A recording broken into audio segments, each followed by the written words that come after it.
Hello students. मैं आप आज आप लोगों के साथ हूँ सॉलिड स्टेट की नेक्स्ट हेडिंग के साथ। That is magnetic properties of solid.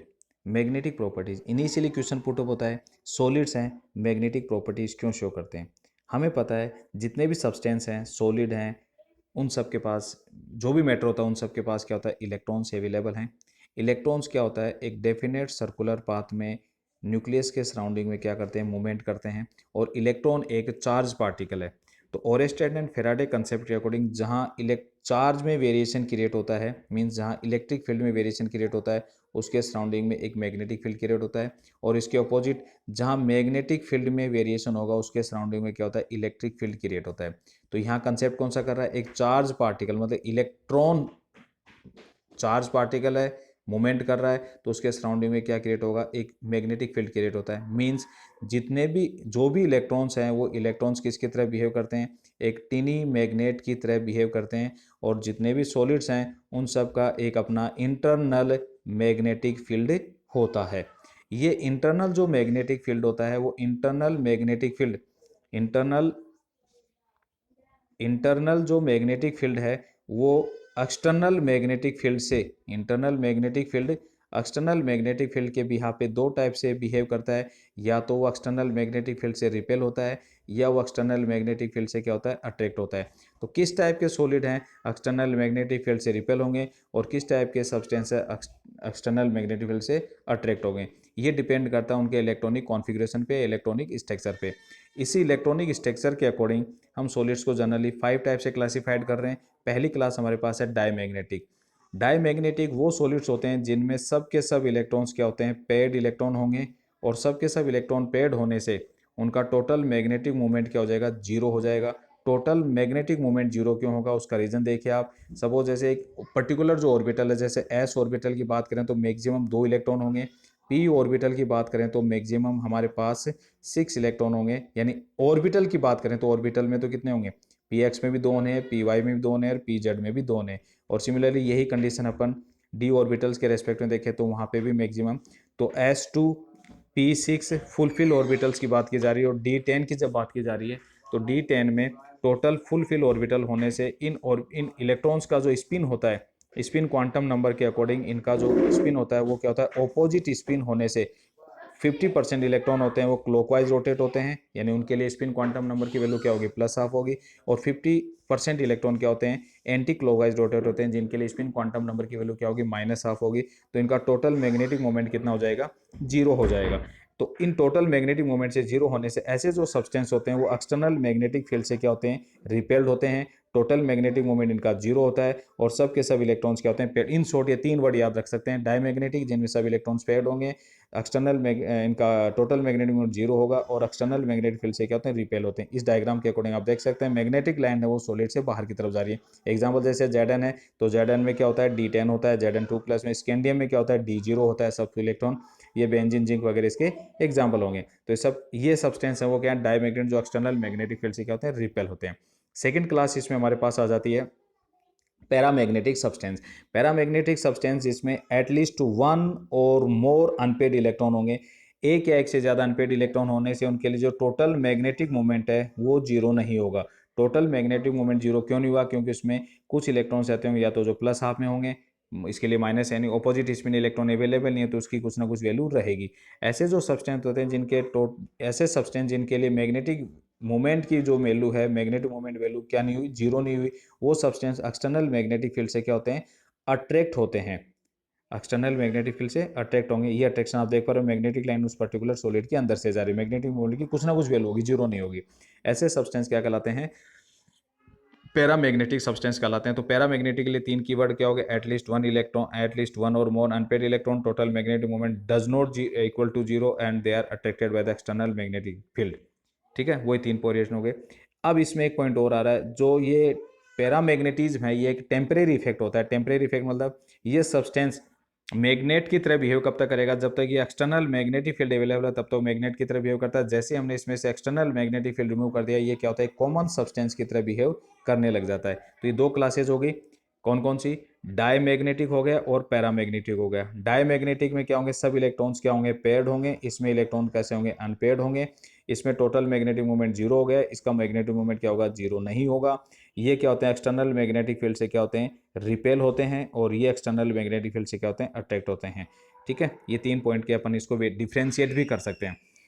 इन तीनों केसेज में मैंने क्या देखा, इलेक्ट्रॉन, इन तीनों केसेज में, इन दोनों केसेज में जो डायमैग्नेटिक और पैरामैग्नेटिक में मैंने क्या देखा, इलेक्ट्रॉनिक स्ट्रक्चर की बात मैंने की आप लोगों के साथ। अभी इसकी 3 क्लासेज और बन जाती हैं, फेरोमैग्नेटिक, एंटी फेरोमैग्नेटिक और फेरी मैग्नेटिक। ये तीनों जो क्लास हैं इसमें बात की जा रही है किसकी, डोमेन्स की बात की जा रही है। अब डोमेन्स क्या होते हैं वो हमें समझना है। डोमेन्स क्या होते हैं बेटा, अभी हम इंटरनल एक इंडिविजुअल इलेक्ट्रॉन को ले रहे थे, लेकिन डोमेन्स कब बोला जाएगा, जो मेटल आयंस जब रहेंगे, वो मेटल आयंस आपस में क्या बना लेते हैं, ग्रुपिंग कर लेते हैं। वहां तो अपन एक इंडिविजुअल एटम को देख रहे थे, ये पी को देख रहे थे अपन, ये अलग अलग देखा जा रहा था, ये डिफरेंट टाइप के ऑर्बिटल्स हो गए, ये एक मेटल आयन हो गया, ये 3 मेटल आयन में दे रहा। अब इनका एक साथ जब क्या देखा जाएगा, इलेक्ट्रॉनिक कॉन्फ़िगरेशन देखा जाएगा, इंडिविजुअल मेटल आयन का ना देकर एक साथ देखा जा रहा है इनका कॉन्फ़िगरेशन, तो वो क्या कहलाएंगे, डोमेन कहलाएंगे। तो डोमेन आप इजीली समझ पाए। तो डोमेन क्या है, देखो डायमैग्नेटिक और पैरामैग्नेटिक को अपन डिफरेंशिएट कर रहे हैं किसके भी यहाँ पे, इलेक्ट्रॉनिक कॉन्फ़िगरेशन के भी यहाँ पे। एक्चुअल में यहाँ पे भी इलेक्ट्रॉनिक कॉन्फ़िगरेशन, लेकिन यहाँ पे इलेक्ट्रॉनिक कॉन्फ़िगरेशन किसका देखा जाएगा, डोमेन्स का देखा जाता है। और डोमेन आप ये इजीली देख पा रहे हो कि when the solids the metal ions are grouped together into a small region known as domain। और इन डोमेन्स के अरेंजमेंट के अकॉर्डिंग हम फिर इसकी 3 क्लासेस बनाते हैं। पहली क्लास बनाते हैं इसमें हम फेरोमैग्नेटिज्म। फेरोमैग्नेटिज्म और पैरामैग्नेटिज्म में एक सिंपल सा डिफरेंस होता है। पैरामैग्नेटिक अभी आपको बताया था, टेम्परेरी इफेक्ट बताया था पैरामैग्नेटिक, बट ये जो फेरोमैग्नेटिज्म होता है ये क्या होता है, एक परमानेंट इफेक्ट होता है। परमानेंट इफेक्ट का मतलब आप किसी सब्सटेंस को एक बार यदि एक्सटर्नल मैग्नेटिक फील्ड में रख देते हो तो उसमें डोमेन इस टाइप से अरेंज हो जाते हैं कि वो सब्सटेंस क्या होता है, परमानेंट मैग्नेट की तरह बिहेव करने लग जाता है। परमानेंट मैग्नेट, तो ये परमानेंट मैग्नेट बन जाएगा, स्ट्रॉन्ग फील्ड इसमें अरेंज हो जाते हैं। ठीक है, तो पैरामैग्नेटिक और फेरोमैग्नेटिक में आप डिफरेंस बता पाए। फेरोमैग्नेटिक क्या है, परमानेंट है, एक बार किसी सब्सटेंस को अपन एक्सटर्नल मैग्नेटिक फील्ड में रख देंगे तो वो परमानेंट मैग्नेट की तरह बिहेव करने लग जाता है। जैसे सिंपली आपको एग्जांपल याद होगा, आयरन को यदि अपन लॉन्ग टाइम तक यदि मैग्नेट के कॉन्टैक्ट रखते हैं तो आयरन में भी क्या होता है, मैग्नेटिक प्रॉपर्टीज आ जाती है।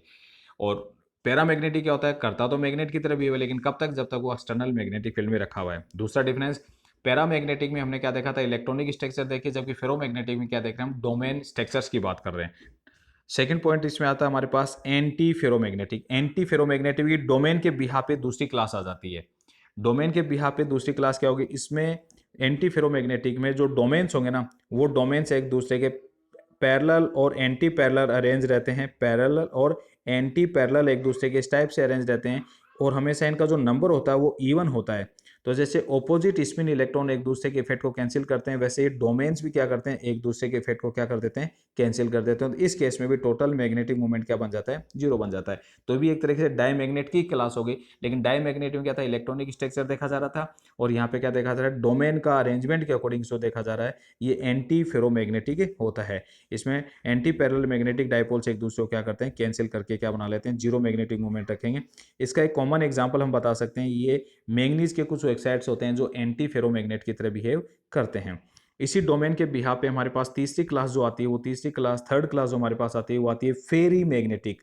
फेरी मैग्नेटिक क्लास में क्या होगा, फेरी मैग्नेटीज, फेरी मैग्नेटिक क्लास में क्या होगा, जो सॉलिड्स वो डोमेन के बिहाफ पे, तो इसमें जो डोमेन्स होंगे, ये जो डोमेन्स हैं वो डोमेन्स ओड नंबर्स में होते हैं, और पैरेलल और एंटी पैरेलल एक दूसरे से अरेंज्ड रहते हैं। पैरेलल और एंटी पैरेलल एक दूसरे से अरेंज होंगे तो कुछ डोमेन्स एक दूसरे के इफेक्ट को क्या करेंगे, कैंसिल करेंगे, लेकिन ओड नंबर से होने से एक डोमेन ऐसा रह जाएगा जिसकी वजह से वो मैग्नेटिज्म शो करता है, सॉरी एक्सटर्नल मैग्नेटिक फील्ड से क्या होता है, अट्रैक्ट होता है, लेकिन इसकी जो वैल्यू होती है, इसकी जो पावर होती है, वो पावर क्या होती है, फेरोमैग्नेटिज्म के कंपेरेटिवली क्या होती है, कम होती है।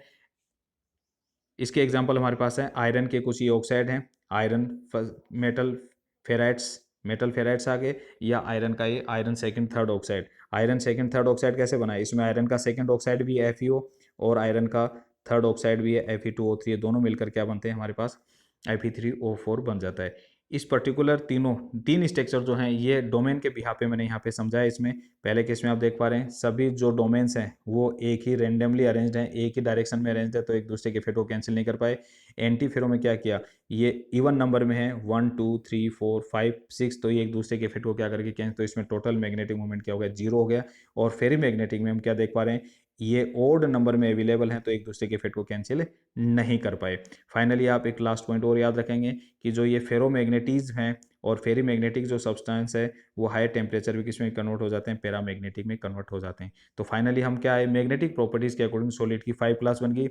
5 नहीं, वैसे तो 2 ही पॉइंट होंगे, एक तो अट्रैक्ट होने वाले और एक रिपेल होने वाले। पहले अट्रैक्ट होने वाले कौन से थे, पैरामैग्नेटिक था, किसके अकॉर्डिंग, इलेक्ट्रॉन उसमें अनपेयर्ड होंगे, ये एक टेम्परेरी इफेक्ट था। और दूसरी क्लास इसमें आ गई हमारे पास फेरो, जो एक स्ट्रॉन्ग पैरामैग्नेटिक होता है, स्पेसिफिक पैरामैग्नेटिक होता है, यानी जो स्टेबल या परमानेंट इफेक्ट हो जाता है। और तीसरा बन गया हमारे पास फेरी, जो कंपेटिवली कम होता है। और रिपेल के अकॉर्डिंग दो हो गई, पहले डाई मैग्नेटिक और दूसरा क्या हो गया हमारे पास, anti ferro magnetic. Thank you student, कोई भी डाउट्स हो तो प्लीज़ कॉल मी, और कमेंट बॉक्स में भी आप कमेंट लिख सकते हैं, मैं आपको आंसर दूंगा। Thank you students.